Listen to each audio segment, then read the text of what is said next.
Okay, so my story starts with my dad.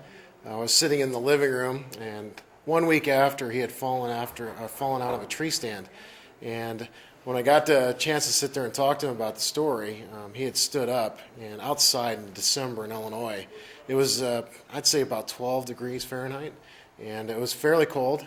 But he looks outside and he looks at me and he goes, "Hey Tim, let's go fishing."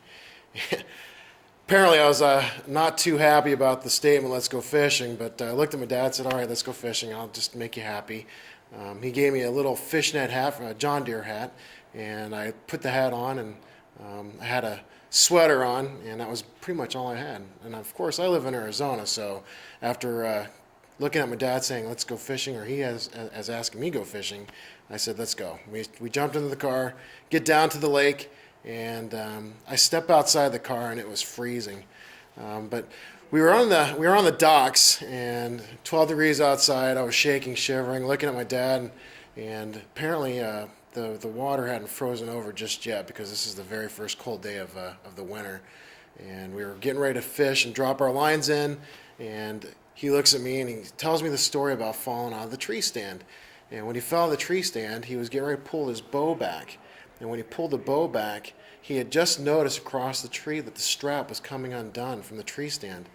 Well, as he was trying to show me how he pulled his bow back, he was actually holding his fishing reel in his hand in the water.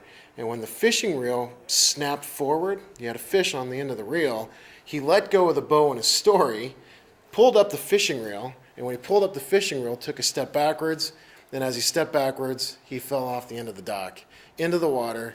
12-degree temperature with water, I'm sure well below that. I ran over to him. I was kind of laughing because of all the stories he had told me about the childhood when he tried to discipline me when I was a kid.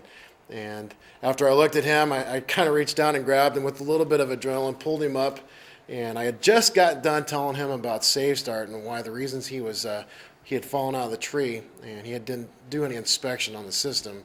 He had asked me right out. He goes, "Son, is it possible to have two SafeStart moments in 1 week?"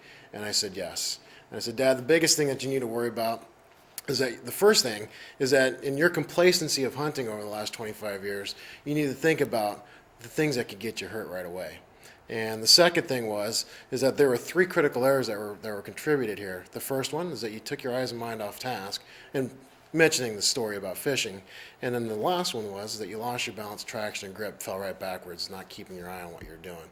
And I told him the best way to keep this from happening was simply to self-trigger on these states, number one. And number two, have a keen eye on where you're going. And